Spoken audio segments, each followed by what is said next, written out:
دوستو ایک دن بادشاہ کا موڈ بہت ہی اچھا تھا۔ وہ نوجوان وزیر کی طرف مڑا اور مسکرا کر پوچھا، تمہاری زندگی کی سب سے بڑی خواہش کیا ہے؟ وزیر بیچارہ شرما گیا، اس نے منہ نیچے کر لیا۔ بادشاہ نے کہکا لگایا اور بولا، تم گھبراؤ مت، بس اپنی زندگی کی سب سے بڑی خواہش مجھے بتا دو، میں تمہاری پوری کر دوں گا۔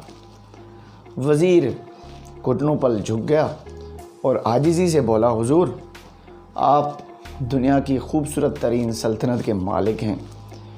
میں جب کبھی یہ سلطنت دیکھتا ہوں تو میرے دل میں یہ خواہش پیدا ہوتی ہے کہ اگر اس کا 10واں حصہ میرا ہوتا تو میں دنیا کا خوش نصیب ترین شخص ہوتا۔ وزیر یہ کہہ کر خاموش ہو گیا اور بادشاہ نے بڑا کہکا لگایا اور بولا، میں اگر تمہیں اپنی آدھی سلطنت دے دوں تو؟ وزیر بیچارہ گھبرا کر اوپر دیکھا اور عاجزی سے بولا، بادشاہ سلامت، یہ کیسے ممکن ہے؟ میں اتنا خوش قسمت کیسے ہو سکتا ہوں؟ بادشاہ نے فوراً سیکریٹری کو بلایا اور اسے 2 احکامات لکھنے کا حکم دیا۔ بادشاہ نے پہلے حکم کے ذریعے اپنی آدھی سلطنت نوجوان وزیر کے حوالے کرنے کا فرمان جاری کر دیا اور دوسرے حکم میں بادشاہ نے وزیر کا سر قلم کرنے کا آرڈر بھی دے دیا۔ وزیر دونوں احکامات پر حیران رہ گیا۔ دوستو، بادشاہ نے احکامات پر مہر لگائی اور وزیر کی آنکھوں میں آنکھیں ڈال کر بولا، تمہارے پاس صرف 30 دن ہیں۔ تم نے ان 30 دنوں میں صرف 3 سوالوں کے جواب تلاش کرنا ہے۔ تم اس میں اگر کامیاب ہوگے تو میرا دوسرا حکم منسوخ ہو جائے گا اور تمہیں آدھی سلطنت میری جو ہے وہ مل جائے گی، اور اگر تم ناکام ہو گئے تو پہلا حکم خارج سمجھا جائے گا اور دوسرے حکم کے مطابق تمہارا سر اتار دیا جائے گا۔ دوستو، وزیر کی حیرت پریشانی میں بدل گئی۔ بادشاہ نے اس کے بعد کہا، میرے 3 سوال لکھ لو۔ وزیر نے لکھنا شروع کر دیا۔ بادشاہ نے کہا، انسان کی زندگی کی سب سے بڑی سچائی کیا ہے؟ وہ رکا اور پھر بولا، دوسرا سوال، انسان کی زندگی کا سب سے بڑا دھوکہ کیا ہے؟ پھر بولا، تیسرا سوال کہ انسان کی زندگی کی سب سے بڑی کمزوری کیا ہے؟ دوستو، بادشاہ نے اس کے بعد نقارے پر چوٹ لگوائی اور بآواز بلند کہا، تمہارا وقت شروع ہوتا ہے اب۔ دوستو، وزیر نے دونوں پروانے اٹھائے اور دربار سے دوڑ لگا دی۔ اس نے اس شام ملک بھر کے دانشور، ادیب، مفکر اور ذہین لوگ جمع کیے اور سوال ان کے سامنے رکھ دیے۔ ملک بھر کے دانشور ساری رات بحث کرتے رہے، لیکن وہ پہلے سوال پر بھی کوئی رائے قائم نہیں کر سکے تھے۔ دوستو، وزیر نے دوسرے دن دانشور بڑھا دیے، لیکن نتیجہ وہی نکلا۔ وہ آنے والے دنوں میں لوگ بڑھاتا رہا مگر اسے کوئی تسلی بخش جواب نہ مل سکا تھا، یہاں تک کہ وہ مایوس ہو کر دارالحکومت سے باہر نکل گیا۔ وہ سوال اٹھا کر پورے ملک میں پھرا مگر اسے کوئی تسلی بخش جواب نہ مل سکا۔ وہ مارا پھرتا رہا، شہر شہر، گاؤں گاؤں کی خاک چھانتا رہا۔ شاہی لباس پھٹ گیا، پگڑی ڈھیلی ہو کر گردن میں لٹ گئی، جوتے پھٹ گئے اور پاؤں میں چھالے پڑ گئے، یہاں تک کہ شرط کا آخری دن آ گیا۔ اگلے دن اس نے دربار میں پیش ہونا تھا۔ وزیر کو یقین تھا کہ یہ اس کی زندگی کا آخری دن ہے۔ کل اس کی گردن کاٹ دی جائے گی اور جسم شہر کے مرکزی پل پر لٹکا دیا جائے گا۔ دوستو، وہ مایوسی کے عالم میں دارالحکومت کی کچی آبادی میں بھی گیا۔ آبادی کے سرے پر ایک فقیر کی جھونپڑی تھی۔ وہ گرتا پڑتا اس کٹیا پر پہنچ گیا۔ فقیر سوکھی روٹی پانی میں ڈبو کر کھا رہا تھا، ساتھ ہی دودھ کا پیالہ پڑا تھا اور فقیر کا کتا شڑاپ شڑاپ کی آوازوں کے ساتھ دودھ پی رہا تھا۔ فقیر نے وزیر کی حالت دیکھی اور کہکا لگایا، اور بولا جناب عالی صاحب آپ صحیح جگہ پر پہنچے ہیں، آپ کے تینوں سوالوں کے جواب میرے پاس ہیں۔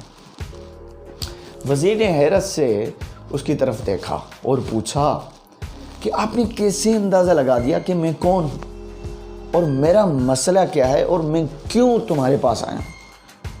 فقیر نے سوکھی روٹی کے ٹکڑے چھابے میں رکھے اور مسکرایا، اپنا بوریا اٹھایا اور وزیر سے کہا دیکھیے آپ کو بات سمجھ آ جائے گی۔ وزیر نے جھک کر دیکھا، بوریے کے نیچے شاہی خلعت بچھی تھی۔ یہ وہ لباس تھا دوستو جو بادشاہ اپنے قریب ترین وزراء کو عنایت کرتا تھا۔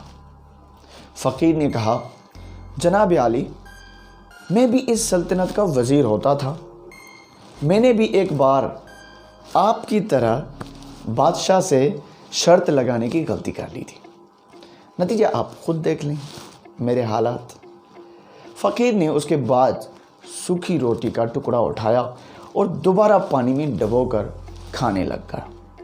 وزیر نے دکھی دل سے پوچھا کیا آپ بھی جواب تلاش نہیں کر سکے تھے؟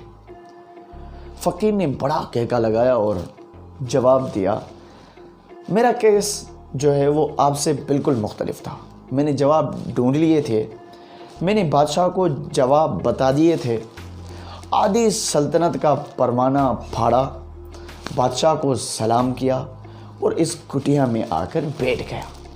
میں اور میرا کتا دونوں مطمئن زندگی گزار رہے ہیں۔ اب دوستو وزیر کی حیرت بڑھ گئی، لیکن یہ سابق وزیر کی حماقت کے تجزیے کا وقت نہیں تھا اس کے پاس، جواب معلوم کرنے کی گھڑی تھی اس کے پاس۔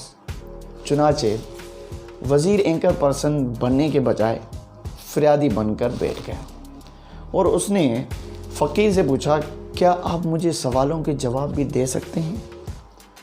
فقیر نے کہا ہاں میں دے سکتا ہوں، 2 سوالوں کا جواب میں مفت میں دوں گا، لیکن میرے تیسرے جواب کے لیے تمہیں قیمت ادا کرنی ہوگی۔ تو وزیر کے پاس شرط ماننے کے سوا کوئی آپشن ہی نہیں تھا۔ اس نے فوراً ہاں میں گردن ہلایا۔ فقیر بولا دنیا کی سب سے بڑی سچائی موت ہے، انسان کوئی بھی ہو کچھ بھی ہو وہ اس سچائی سے بچ نہیں سکتا۔ وہ رکا اور پھر بولا انسان کی زندگی کا سب سے بڑا دھوکہ زندگی ہے، ہم میں سے ہر شخص زندگی کو دائمی سمجھ کر اس کے دھوکے میں آ جاتا ہے۔ فقیر کے دونوں جواب ناقابل تردید تھے دوستو۔ وزیر شرمسار ہو گیا۔ اس نے اب تیسرے جواب کے لیے فقیر سے شرط پوچھی تو فقیر نے کہکا لگایا اور کتے کے سامنے سے دودھ کا پیالہ اٹھایا اور وزیر کے ہاتھ میں دیا اور کہا میں آپ کو تیسرے سوال کا جواب اس وقت تک نہیں دوں گا جب تک آپ یہ دودھ نہیں پیتے۔ دوستو وزیر کے ماتھے پر پسینہ آ گیا، اس نے نفرت سے پیالہ زمین پر رکھ دیا۔ وہ کسی قیمت پر کتے کا بچا ہوا دودھ جو ہے وہ نہیں پینا چاہتا تھا۔ فقیر نے کندھے اچکائے اور کہا اوکے تمہارے پاس اب 2 راستے ہیں، تم انکار کر دو اور شاہی جلاد کل تمہارا سر اتار دے گا، یا پھر تم یہ آدھا پاؤ جو ہے وہ دودھ پی جاؤ اور تمہاری جان بھی بچ جائے گی اور تم آدھی سلطنت کے مالک بھی بن جاؤ گے، فیصلہ بہرحال تم نے کرنا ہے۔ دوستو وزیر پھنس گیا، ایک طرف زندگی اور آدھی سلطنت تھی اور دوسری طرف کتے کا بچا ہوا دودھ تھا۔ وہ سوچتا رہا یہاں تک کہ جان اور مال جیت گیا اور عزت نفس ہار گئی۔ وزیر نے پیالہ اٹھایا اور ایک ہی سانس میں دودھ پی گیا۔